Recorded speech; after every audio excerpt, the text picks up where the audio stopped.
In this video I'm gonna talk about how I made my first film, Zero Silence.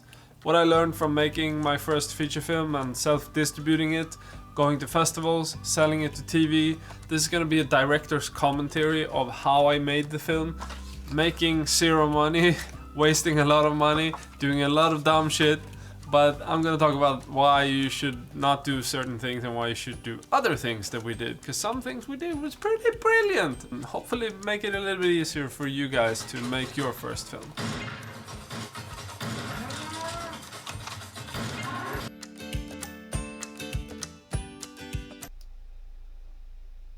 Okay, so this is the intro. I think when we made this film it was in 2011. So a lot of stuff has happened since, but I don't know how many of you remember what happened in Tunisia that was like the catalyst of everything in the Arab region.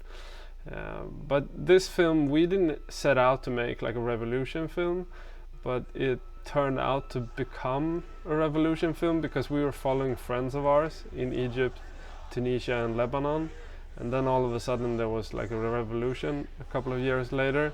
So that kind of caught us by surprise, but also everybody else in the world.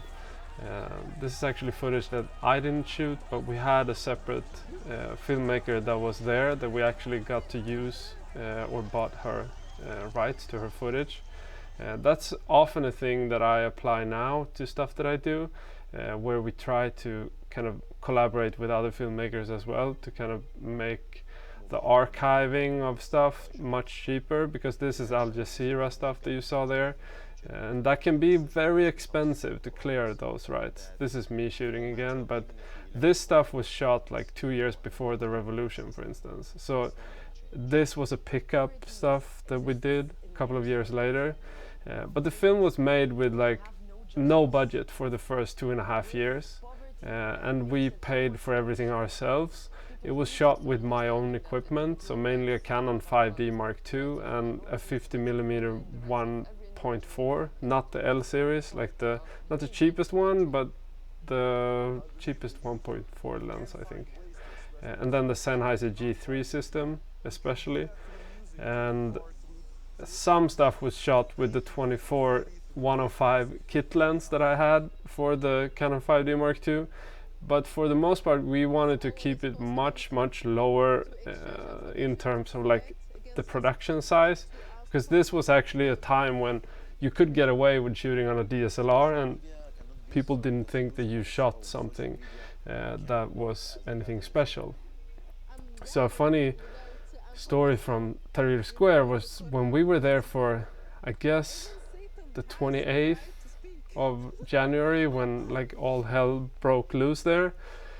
There was actually a couple of days there before the journalists started to get attacked that there were so many of the big like TV cameras on the square, and then very few wanted to talk to us just because we had like so small the gear was so small, so it didn't feel intimidating to them. But then eventually, like when all the cameras went away, it changed and they started to become much more fond of those cameras. But the revolutions, they happened when we were there shooting and everything, but we had been able to like clear a little bit of money from Swedish television before, but not a whole lot. And because of the revolution, that's actually why we were able to fund the film. So we set out to make it for as little as possible for the first like 3 years, I think, and it took about like 3.5 years, I think, to make it. Yeah. And then once the revolutions happened and we had kind of struggled for a long time to get any money. I was new making films. I had made like some feature films in terms of like scripts and stuff that I wanted to make, fiction, but I hadn't made a single documentary, and I had only been like a DOP and an editor and stuff, so we had no track record basically. But then as the revolutions happened, we got the Swedish public service broadcaster on board, and they were super supportive from them from there on. But first we got like a grant of 3K, and then like 7K, and then 13, and then 45, and that was pretty much like all we had to make the film. And we got rejected pretty much all other funding until the film was done and we could actually fund some outreach grants, which is how you kind of get the film out there. You collaborate with NGOs and organizations to kind of make the film get shared everywhere. So that's usually where we try to get extra money for marketing and that sort of thing. If you create like outreach projects from your film, working with NGOs or whatever it can be, you can actually access a lot of money to get the film out there, which helps so much when you're like a poor struggling filmmaker and can't make ends meet. Actually being able to get funding for travel and doing projects helps a lot. That's also what we did for the Pearl of Africa. We actually got, I guess, like 30K or something just for doing a workshop in Uganda for journalists, and that's how we actually funded one of the trips when we went there. So you gotta be really crafty with how you fund your films. Now we have a much easier process where we actually can fund films, but back then we didn't have that.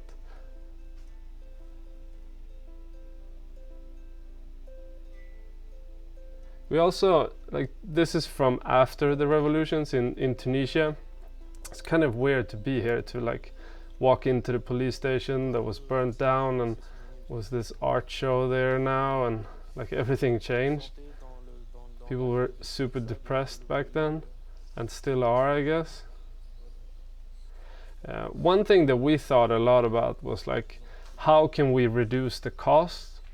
Because we shot most of the film while we were doing a different project in Egypt, and then we added on, like, when we got funding we could go to Tunisia and Lebanon, but the main part we shot in Egypt and some in Sweden, because we were working on this exchange program for opinion makers from the Middle East. So we had access to all of these characters because they were our friends and we had worked with them before. So that's actually how the casting started. And like, for the most part, like Lilia, for instance, is a friend of ours. All of them just came through this program and we got to know them and we heard their story, and then we started doing interviews with them. And I would never approach it the same way today, I think, but for this film it was like the only way that we knew how to make it. So this is a very like interview driven type of doc, I feel, which is far from what I would do today. But anyway, we were making this and trying to keep the costs down, and the way that we made it work was to do it while we were doing other projects in Egypt. We could like reduce the travel expenses and all that, and you have to be super crafty with stuff like that to make stuff on the other side of the world, especially. You need to kind of find a way to do that without paying for doing it on the other side of the world. And for us, with our new film in Kino, for instance, we're working in a different way, which is the more professional way, which is co-producing. So when you co-produce with someone, you can actually go and work with a local crew in wherever you're going. And if they have money, for instance, Canada has a lot of money and Scandinavia has a lot of money, you can actually access money for recruiting local crew. So for instance, Maddie and Chris, who's working on the project, they can be funded by the Canadian Film Board or some grants there. And that's a good way to do it as well.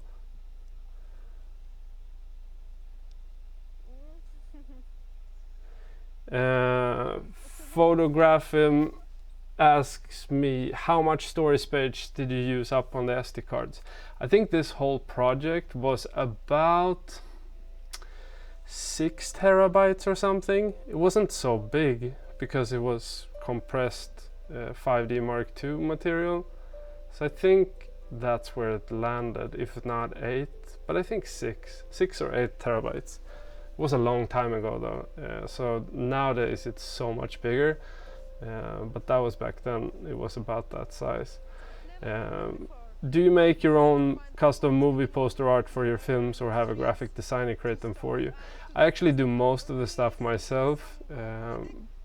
I think for everything I've done, it's pretty much me. It's just a background that I have, so it comes natural to me.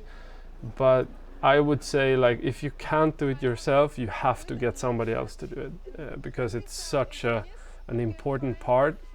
One thing that we really forgot when we made this film was to take a lot of stills. We took some stills when we were in like Tahrir Square and Egypt and everything, but the rest of the film we lack a lot of stills, and you have to have that for the marketing and to get your film out there, for posters, for all that stuff. So really take care of like the main characters and take shots of them in key scenes that you know that you can use, because that's going to be so much better for you in the long run.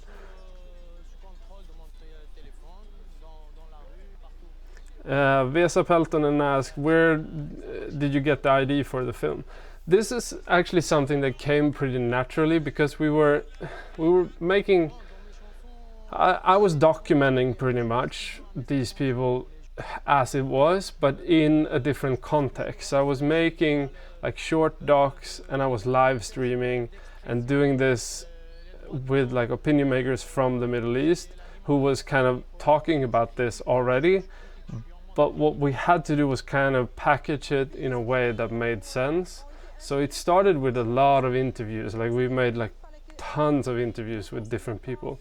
And of course, like I'm not so into interview-based docs, but I was also collaborating with two journalists. Like both of them had journalist backgrounds, so they were pushing that angle of it.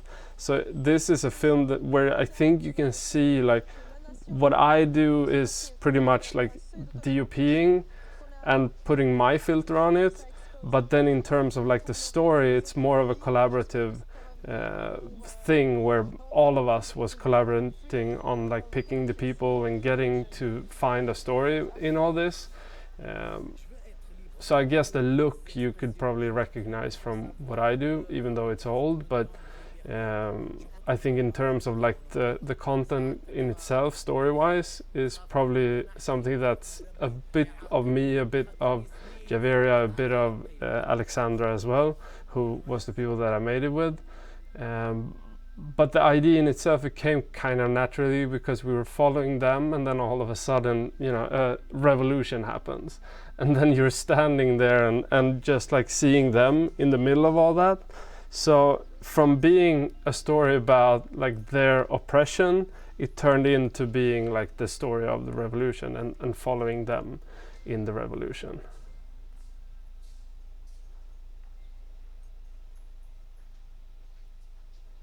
So this is Wael. I think he's still in jail actually, which is pretty damn sad, because he's been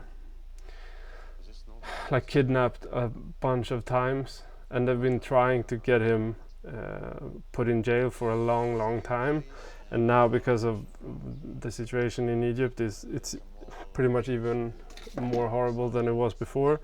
And he was just taken from his home, I guess a year ago or so. And I don't think he's been freed, but I'm not entirely sure. But he was the person that was most threatened in this whole story. And we followed him for like a long period of time. He was probably the main character, I would say, who we focused in on, but it was also because he was this most prominent figure. He had like, I guess, 1 million or something reading his blog, and now I guess Egypt is like 80 million, so that's not like an insane amount in that context, but in Swedish context, which is 9 million, it's massive. Yeah, and I guess the only real expense for the production outside of the production expenses, that was the editing.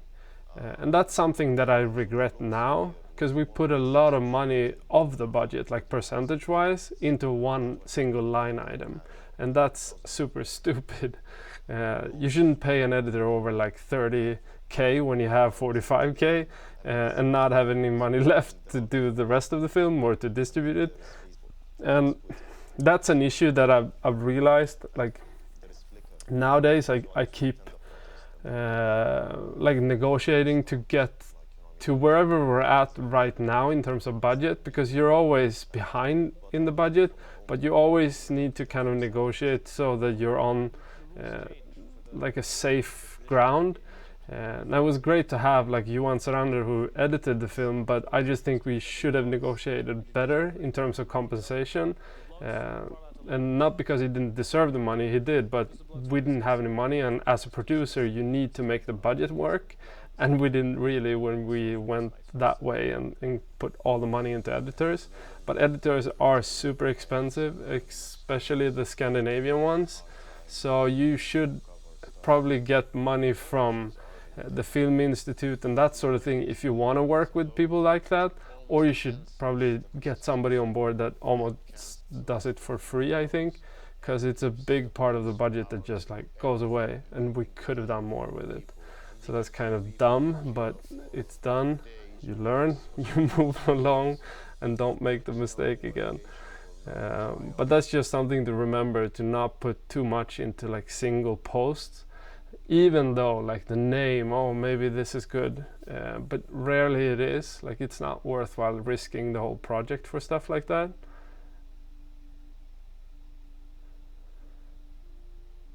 OJ the shooter asks, what do you edit your audio in? Have you used Adobe Audition to edit audio? I have, but that was a long time ago, so I can't say how it is today, but I mainly do all the editing in DaVinci Resolve. For this film though, we had a sound mixer that's Sweden's best like sound designer, so we were super lucky to get him because he was pretty early in his career, and now he's won like all the awards that sound designers can win in Sweden. So he's the one that saved this, I would say, because I did not know too much about recording sound when we made this film. So it sounded so freaking horrible. With like the way that you work with the 5D back then was that you had it, like the levels from your mic was too low, so you got a lot of inherent noise in the recordings, and you couldn't get much of that away, but he did like magic to it, and it sounds pretty good as it is, but we didn't realize that from like shooting it. We saw it when we were sound editing and doing the final mixing of the whole thing. That's when we realized how bad and yeah, amateurish audio we had.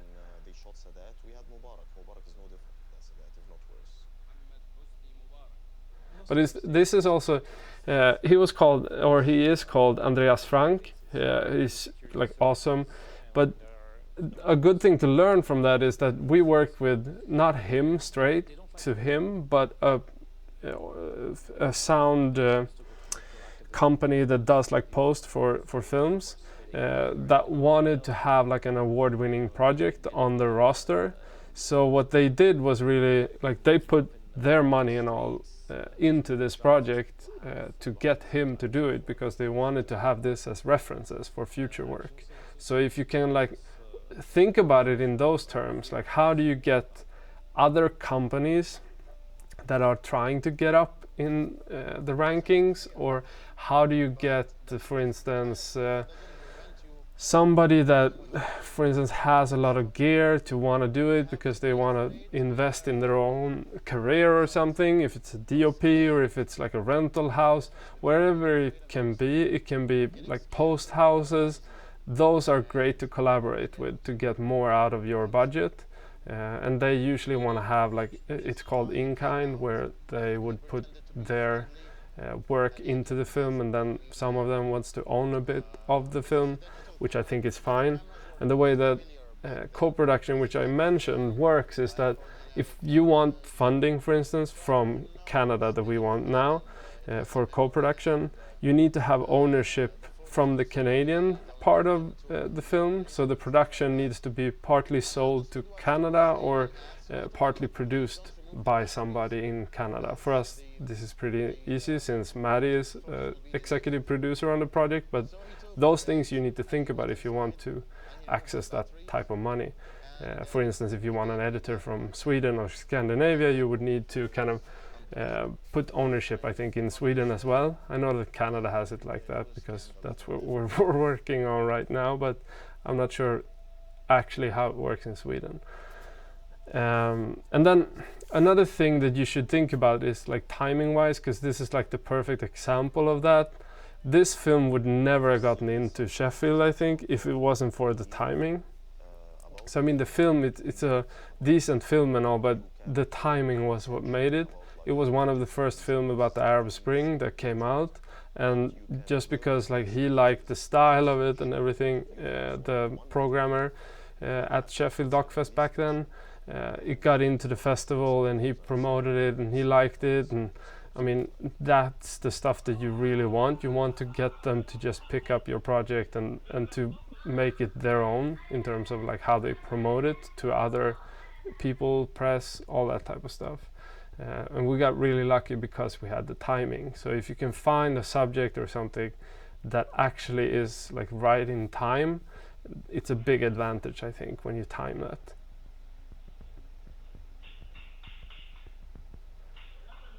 Andrea, Julian, may I ask what was the whole project Zero Silence cost? It's hard to say because we didn't get paid or anything. Like everything was, nobody got a salary except the editor. I would say like, okay, the budget, if you look at on paper, the budget is probably like $170,000 or something. But of that, like the money that we had was 45K. So all the rest is our own ownership in the project, which is our salaries and all that stuff. So that's basically how it works. Like you have to be very creative with how you write the budget as well, because if you don't account for that, like for instance, okay, the budget was 45K that we actually had in terms of money, but if you don't account for the rest up to 1.6 or whatever the budget was, or 160 in US dollars or 170-ish, if you don't account for that, you won't get the ownership as a production company. So if you actually have a budget where your own salary is part of that, you need to put that in, and even if you didn't get those money or that money, you need to have that in the budget so that you get the ownership that you haven't got paid for. And that's how we did it with the whole film. So you need to up the budget to be reasonable for whatever a film is. And a film in general would be around like 150,000 to 250,000 would be like a low budget film. 250,000 to 450,000 would be like a normal budget, I would say. And then above that is like, that's the high-end stuff. But it all depends on like how the film is made. A lot of people that I hear about now has worked on like, for the money that we get for 1 year making a film, they work for 3 or 4 years. So it all comes down to like establishing yourself in the industry and really getting smart about the money as well. So you can't sit on a project for 5 years without getting funding into it and still having it be the same total budget if you sit on it that long. If you work on a project for 5 years, you gotta reflect it in the budget as well. So if it was 160,000 in the beginning, it has to go up to maybe, I don't know, 500,000 or something, because you gotta get paid. So that's the hard part, I think, about like making the films, because you always need to like make the films until they're done, but you always also need to get more money to do that if you want to make it a profession, that is.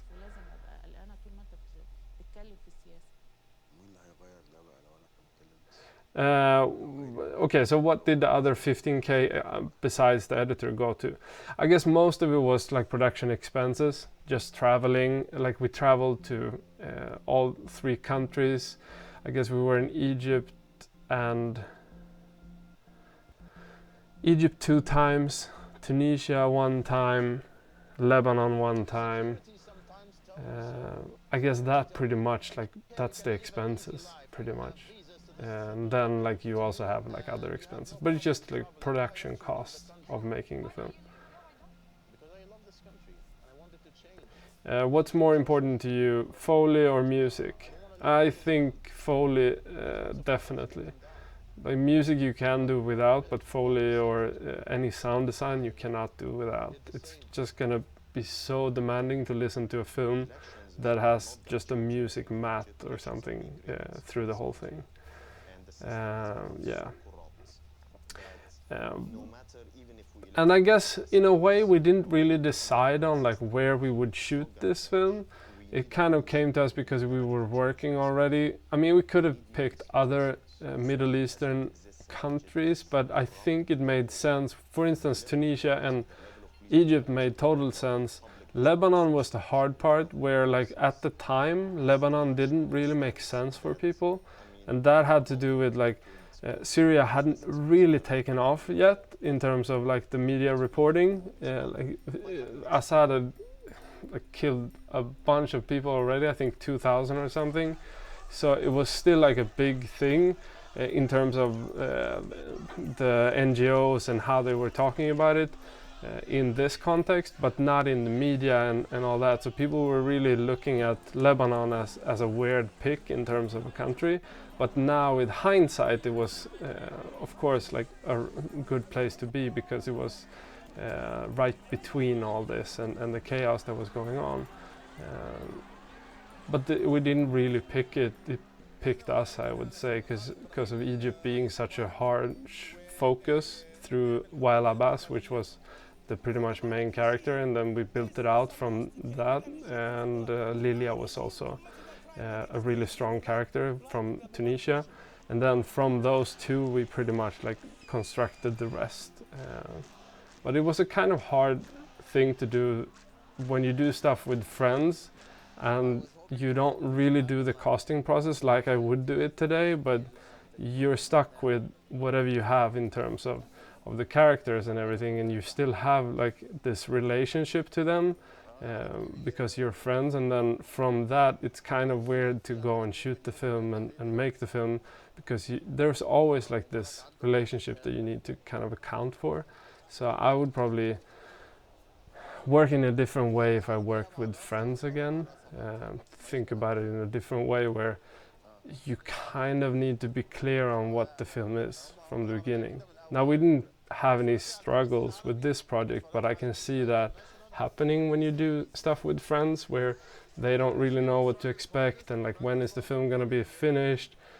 Just because of the whole situation with the revolution, this became a non-existent problem, but I can imagine that for a lot of people it can become a problem when you just film your friends and then like they don't know what the film is about and all that. It's kind of intimidating to talk to them about it as well, or showing them, and then what are they gonna say, what are they gonna want you to cut out, those types of things.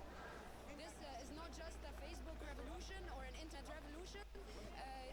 As you've seen, yani, hundreds of thousands. Kurt van der Wert, how do you own the film? Where does it state that you own it? Like, I have a contract with Swedish Public Broadcaster, so I have a contract with them for the ownership of the whole film. So it states like how many percentage do you own of the film, how many percentage do they own of the film, and that just comes down to them being the main funder of the film. So when they have gone in with 45k, you need to account for the rest of the budget that they didn't pay for. So it's my production company, which isn't this production company, but my own old production company that actually owned it, which is just the one that we had.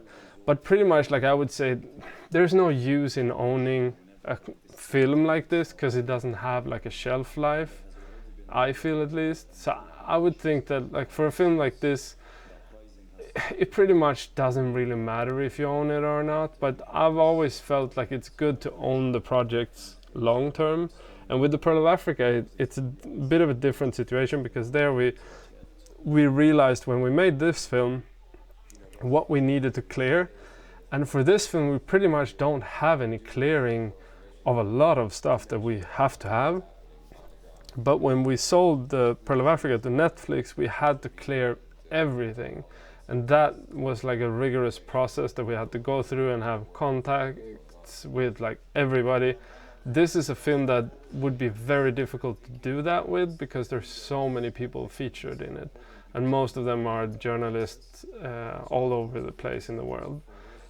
So I would say this is a film that's a little bit special, and I wouldn't go about it the same way if I would make a film today. But just making your first film, you always do it on just passion, and then you kind of figure things out. And I think that's better than not making it. And this is how this one was made as well.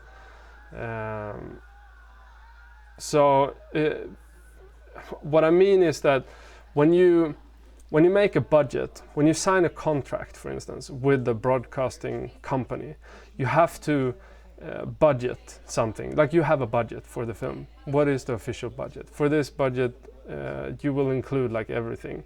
And say this is 160,000. In that you have your own salary, you have everything.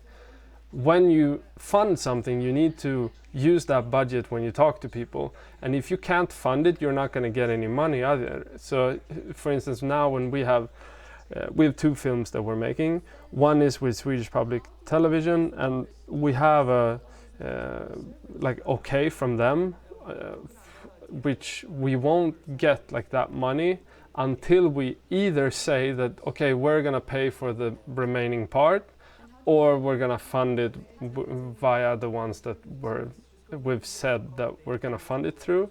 So you need to account for the missing pieces to actually access the money that you have been granted, but you won't get them until you say, okay, this is cleared, we have all the money, we can go make it. That's pretty much how it works. So I hope that explains like how this can be really complicated and super simple, but that's the simple way of explaining it.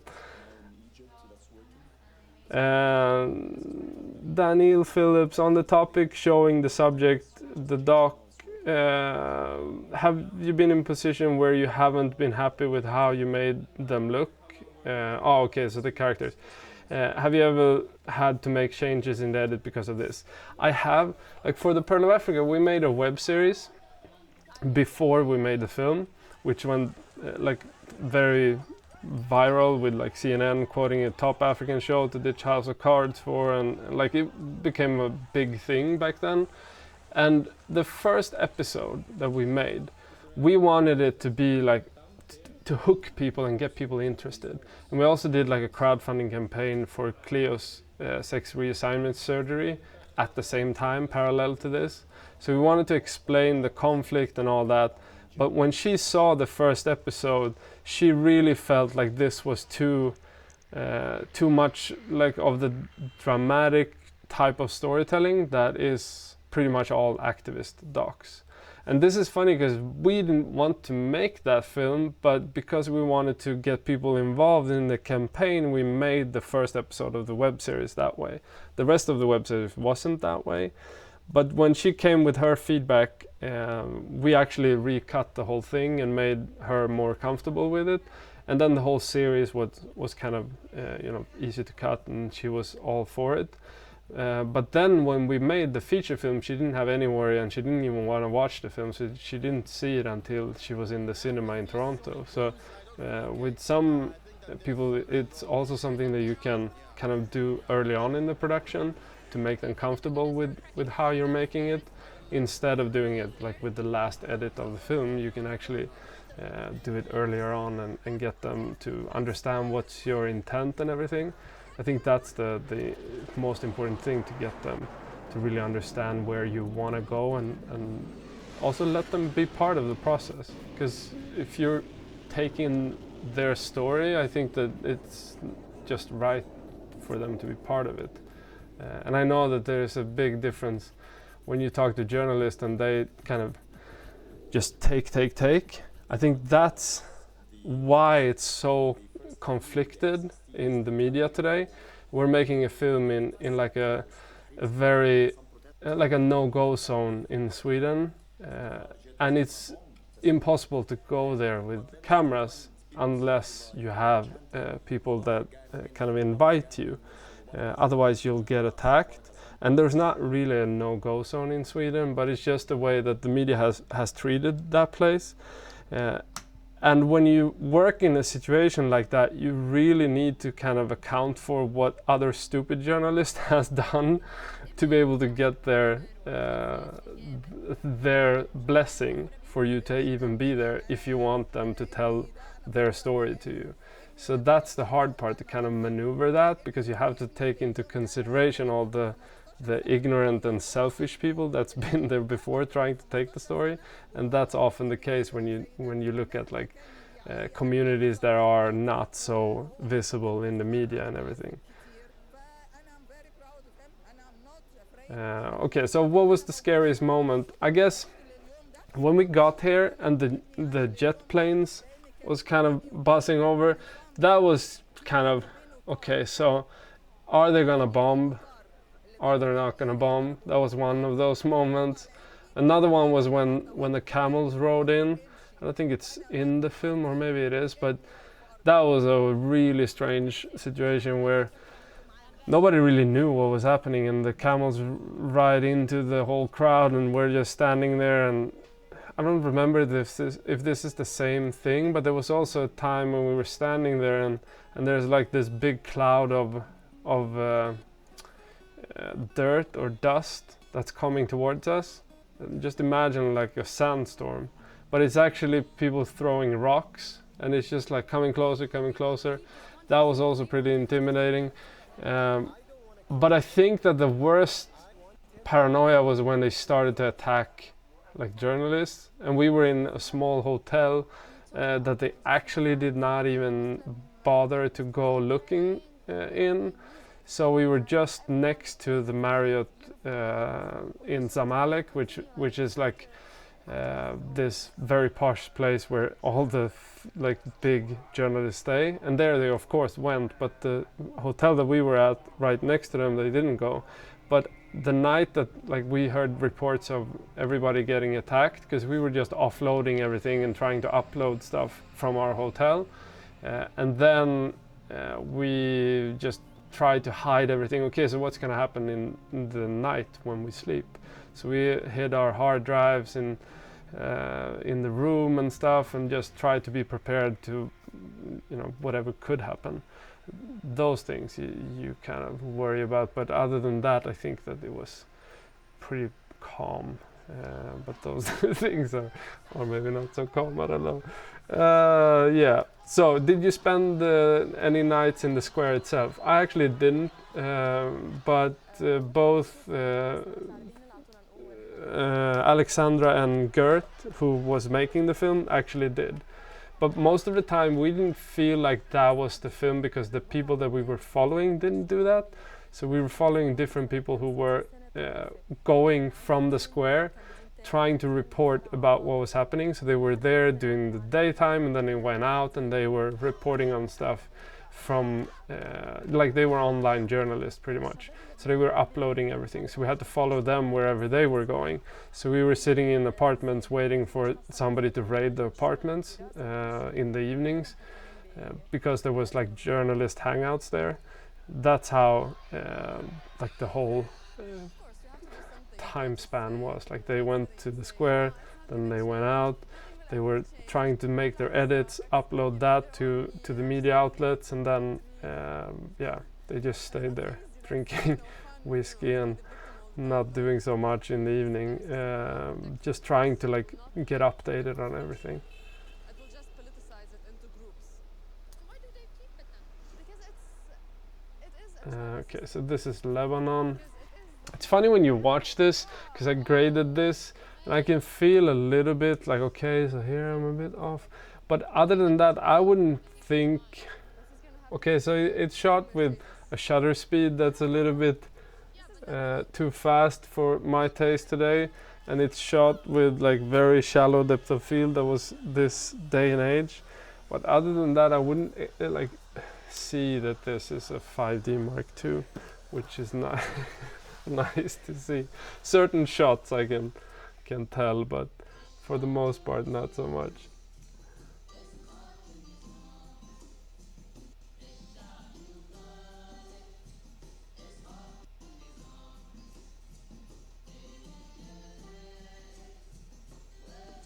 Okay, so I thought I would go through like the main mistakes that we made. Um, this is Said Hamdan, by the way, if you want to listen to his music. Um, I think the biggest mistake was that we paid the editor too much. And I think that we didn't have any contracts and all those things. Like, it wasn't clear what we were doing in the beginning. And we didn't have a treatment or any plan for what this was. We also didn't know really what we were doing, so we didn't edit scenes or anything, which I do today. Today I work so much more intentionally with like all the steps of the way in terms of like how I build up a story. But back then we just shot all this and we just put it on a hard drive and we forgot it and shot more. And that's a stupid way of working, because you don't really know what you have if you work that way. So you really have to go through the material and kind of process it and, okay, this is the type of scenes that we need. Because otherwise you're gonna get like a bunch of interviews and you're gonna waste time doing interviews, and they're gonna be all over the place. For us, we had so many interviews that was so like unintentional and not focused.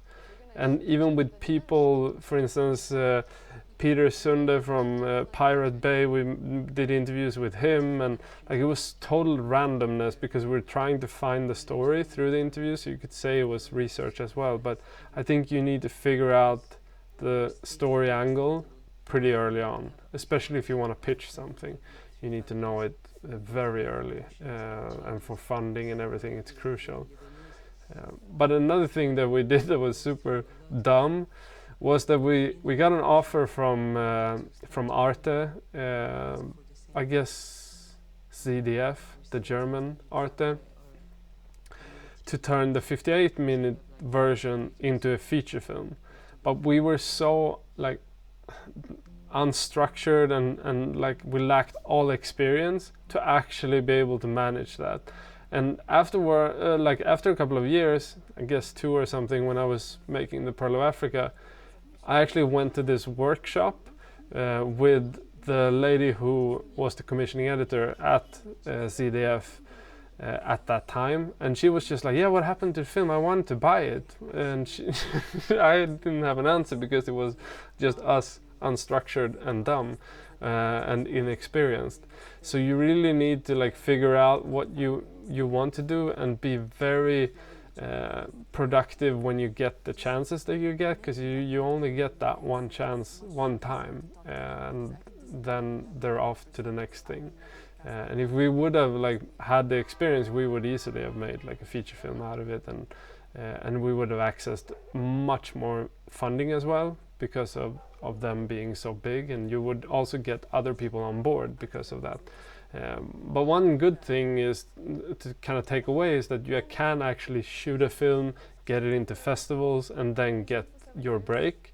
Because we applied the same thing to the Pearl of Africa, and then it worked just because we had more background and experience. So it was both good and bad that we self-distributed in the end. I think that we got forced to do that because we didn't get a sales agent on board in time, and the reason that we couldn't get them on board was because we approached them when we were in Sheffield, and then like that's a bit too late. You need to approach them before and try to get them on board before the festival, otherwise it's a bit too late. And also the time span of a film like this, where you get a bunch of films on the same topic coming out, that's also a really hard thing to kind of take into consideration, because when you've had a couple of festivals, your film is dead just because other films are coming out, and if you're not a festival darling that wins all the prizes, then you just fade away, which is quite sad, but it's just the reality of the festival circuit. Yeah, but I think that it can be really good to self-distribute, but it takes so much time, and we didn't realize that making the film, you're only halfway into the project, so you really need to like start doing things with intent. So once the film is done, that's when like you really, if you want a successful film, you have to like spend so much time afterwards making the film succeed and getting distributed and shown in festivals and going around touring with it and all those things. And we didn't know, like understand either that it costs money to distribute it, so we just thought like naively that, oh, we have a finished film, somebody can just pick it up and distribute it, but that's not the way that it works. It costs money to get it out there, costs money to go to like the festival markets, and for instance MIP, which is like the TV market in Cannes, France, that one costs money to be at. It's expensive to do that, so we didn't realize that, and we failed to understand the process of like distributing a film. So I regret that we had no clue, but how would you? Like, you need to go through this, and that was like the good thing, that this was the film school that we needed, was this film.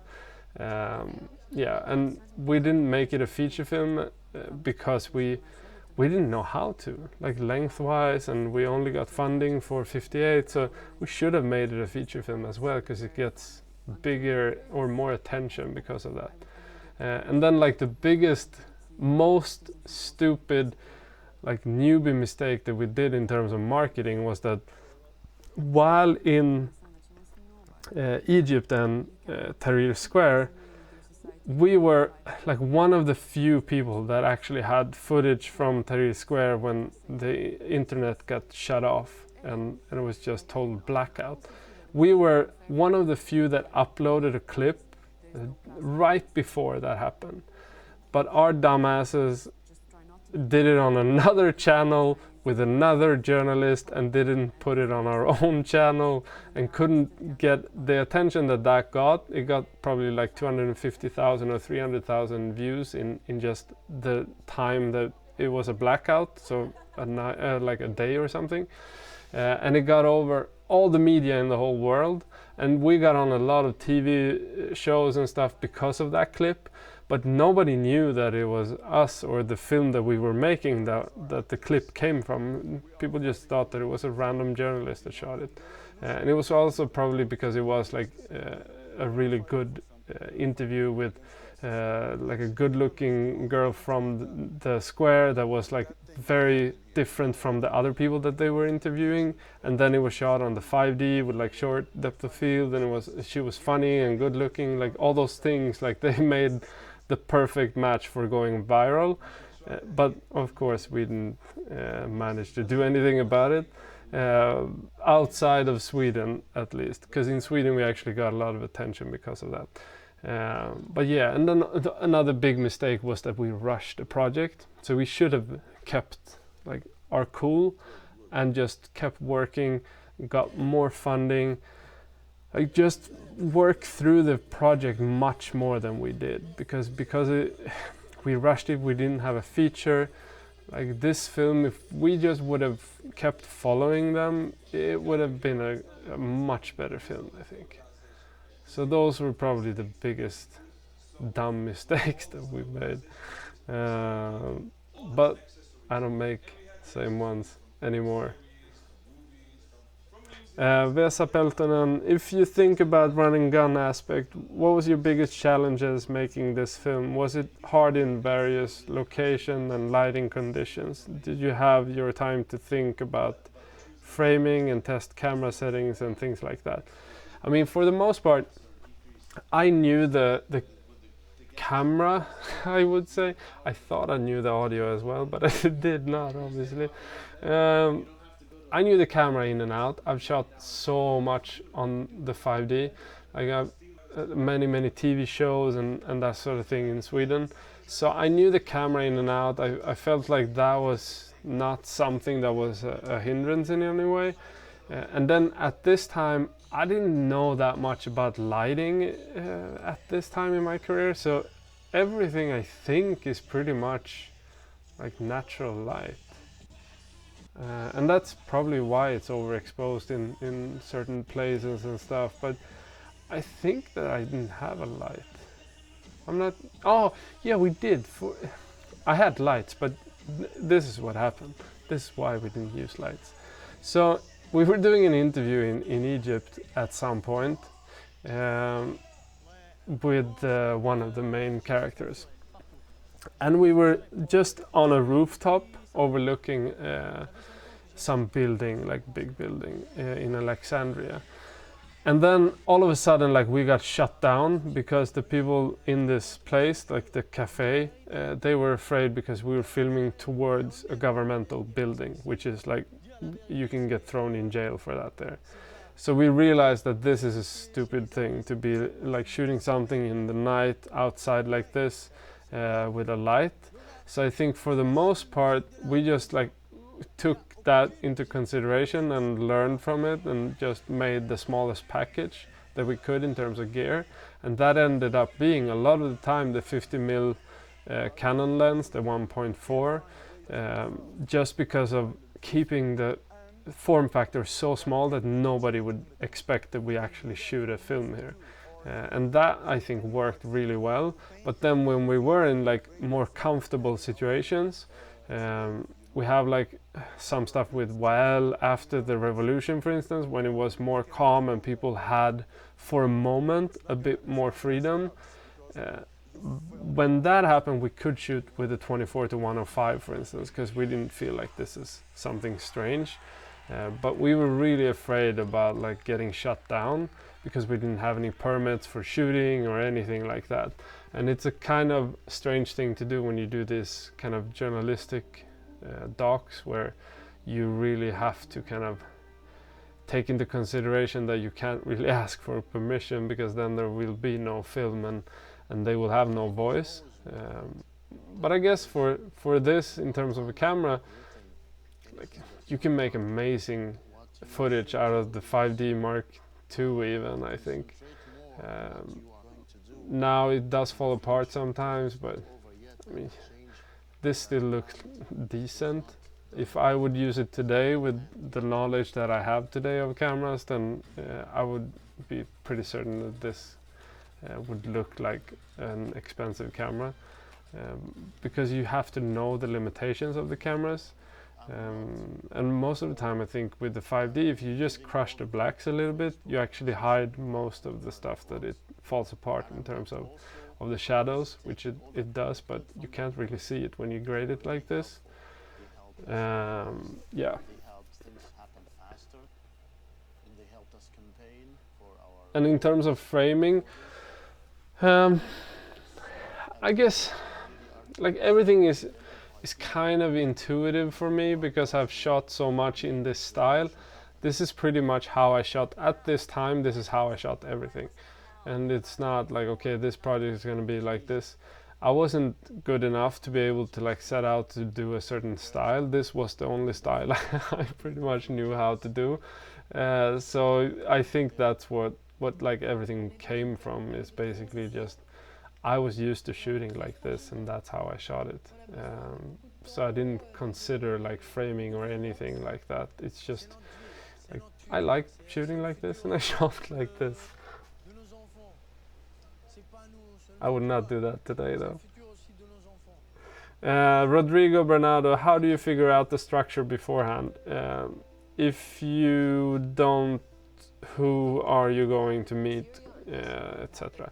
I mean, we hadn't figured out anything when we shot this. The funny thing about this film is that everything is just made on the spot. Like, okay, we should do this, we should do this.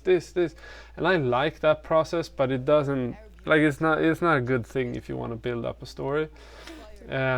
You spend a lot of time doing stuff that you shouldn't do, or that is a bit ineffective, I think.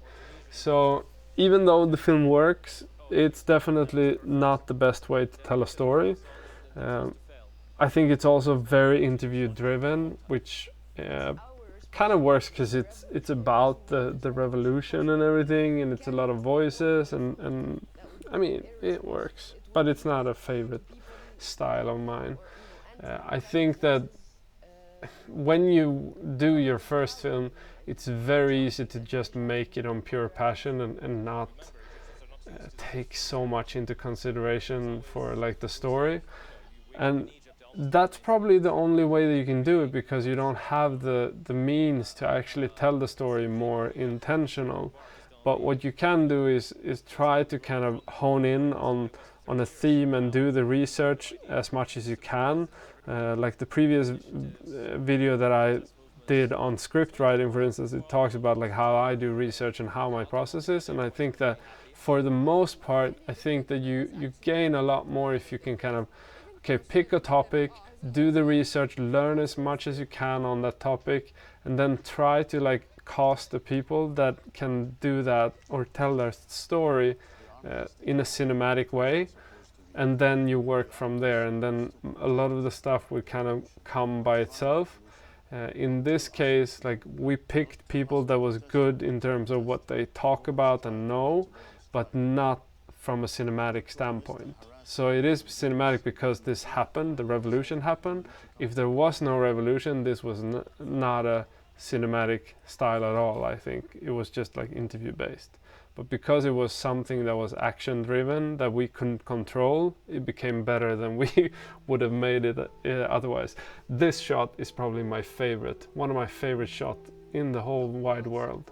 Like, this is something that, like, I think about a lot of the time, because this is just handheld with the 24-105 lens, and I just start moving on the on the bush, and then I see the birds and I follow the birds, and then I see Wael coming on my right, and then I follow him.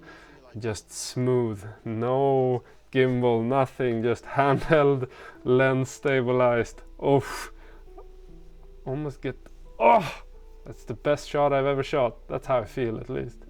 Maybe not, but it's definitely something that I feel like, okay, this is so good that I actually timed all that in one shot.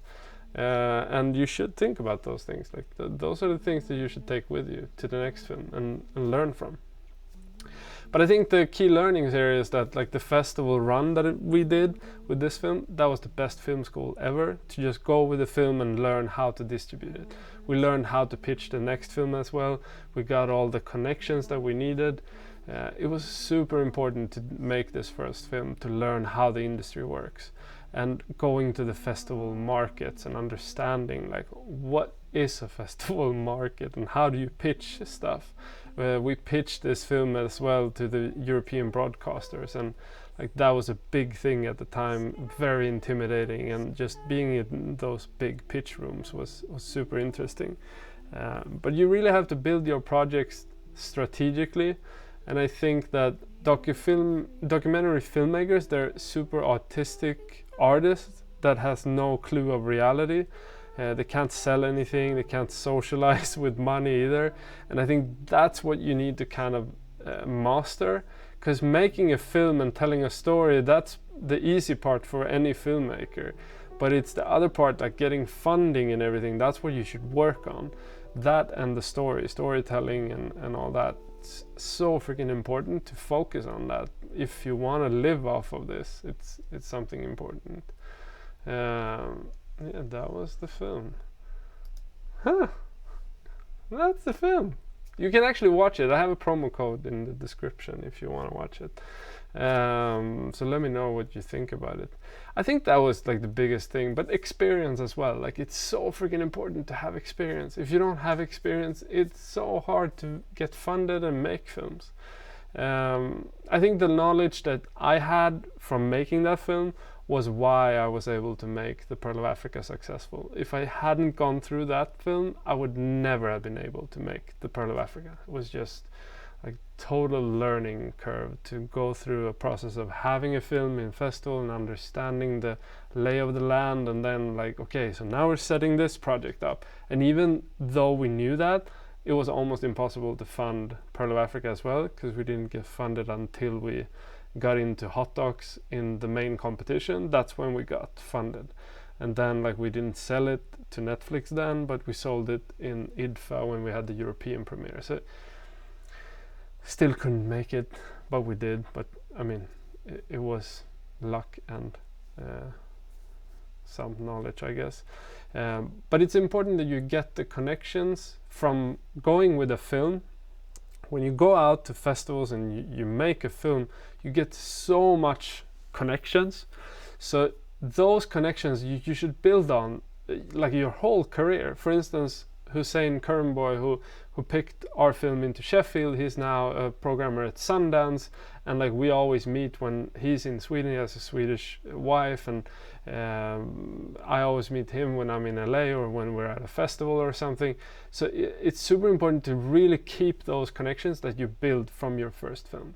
And it's the same with the Swedish public broadcasters. We haven't sold anything to that commissioning editor, but we always meet at festivals and all that. You really have to kind of network if you want to make your films, because somebody else is doing it otherwise.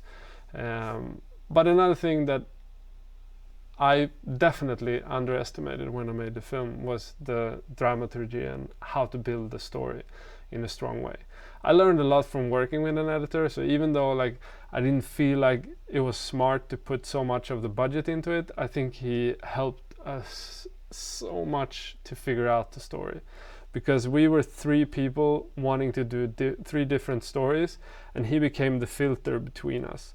So he was so good to be collaborating with. I mainly edited with him all the time, and Javier and Alexandra was coming in sometimes. But because we were able to kind of shape the story together, it made for like a more successful career for me, I think, because I could actually like learn a lot of storytelling by working with him as an editor. I hadn't edited anything long back then. So let me see if I have some last questions here. Did you use any special lens filters? No, everything was in the grade, I think. Yeah, we didn't even have ND filters back then. That's why the shutter speed is so much, like it's too much, too high, or whatever you say. I'm not entirely sure there. Yeah, but that was pretty funny how like we just boosted that up, thought that no, you're not going to see anything, and then you just have everything super fast and dumbass.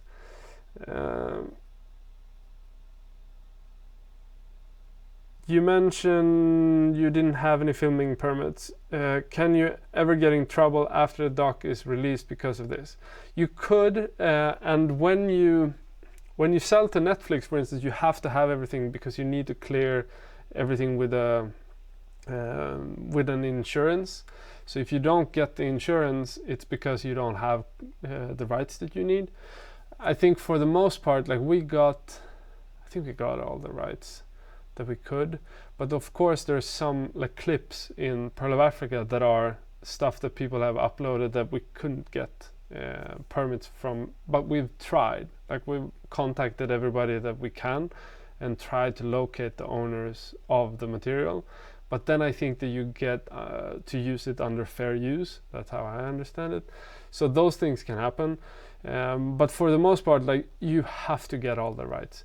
And I think that it's much easier to do it beforehand than doing it afterwards. Like we had to renegotiate, for instance, per diem and stuff for the Pearl of Africa once the film was sold to Netflix. That's a dumb idea. They will most definitely want much more for that. So think about like clearing everything as early as you can. Nowadays we always pay per diem straight away and have it over with, and have everything cleared beforehand, so that you don't have to like do all that once. Like, okay, is the film in a festival? Is it sold to Netflix?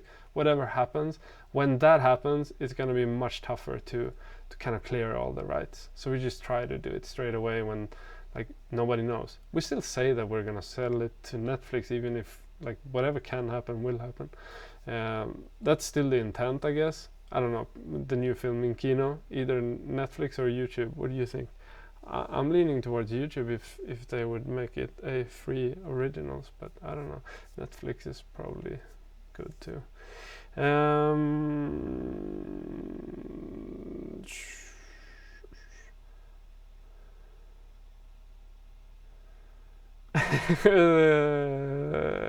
Okay. So, last question. Do you pass out standard business cards or for connections, or simply mention your YouTube channel link at festivals? I don't have any business cards, so I'm pretty bad at this. I usually just like try to be friends with people and like hang out with people, and if like switch numbers or something, or like Instagram, Facebook. But I think Andre, he does the business card game. I know he printed some recently. I don't know, man. Do you need them? Like, people just throw them away. Do you keep the business cards at a festival or whatever? Nobody keeps them, I think. But I don't know, maybe I'm wrong there. Okay, so let me know if you like this type of commentary episode type of thing. It was kind of fun to do. I haven't seen the material in a long time, so let me know if you want to do more of these. I could do with Pearl Africa, I could do with other films. But otherwise, see you soon. And I'm not sure, but this week is either gonna be a video on cinematic storytelling or cinematic lighting. Which one would you prefer? Okay, see you guys. Bye bye.